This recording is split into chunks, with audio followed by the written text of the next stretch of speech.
Hello, last వీడియోలో చెప్పా కదా మేము అరుణాచలం వెళ్తున్నానని చెప్పేసి. సో ఈ వీడియోలో మేము అరుణాచలంలో ఎక్కడ స్టే చేసాము, అక్కడ ఏ ఫెసిలిటీస్ ప్రొవైడ్ చేశారు, ఎంత కాస్ట్ పడింది, ఒక రూమ్ ఎంత ఛార్జ్ చేస్తున్నారు అన్నీ కూడా ఈ వీడియోలో డీటెయిల్డ్గా చెప్తాను.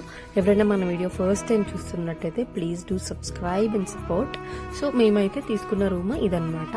ఇందులో 2 డబల్ కార్డ్స్, 2 సింగిల్ కార్డ్స్ ఇచ్చారు. ఈజీగా 6 to 8 మెంబర్స్ అనేది అకామిడేట్ అయిపోతాం అనమాట. అండ్ ఇక్కడ వచ్చేసి మనకి కిట్ కూడా ప్రొవైడ్ చేస్తారు. ఒక కిట్ లో ఇద్దరికి సరిపోతాయి.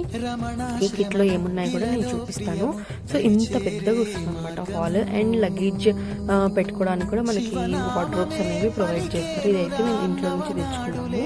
అండ్ 2 వాష్రూమ్స్ ఉన్నాయి. అందులో రెండిట్లో కూడా హాట్ వాటర్ అనేది వస్తుంది అనమాట. సో ఈ కిట్ లో ఈ పౌచ్ లో మనకి ఒక కూంబ్, ఒక 2 బ్రష్లు, toothpaste, talcum powder, shampoos, soaps, oil అన్ని ప్రొవైడ్ చేస్తారు. సో మనం అన్ని క్యారీ చేయాల్సిన అవసరం ఉంది. But make sure to carry your own towels. By the way మేము స్టే చేసింది ఆలియమ్. పర్ డే 3000 అయితే ఛార్జ్ చేస్తారనమాట. Do subscribe.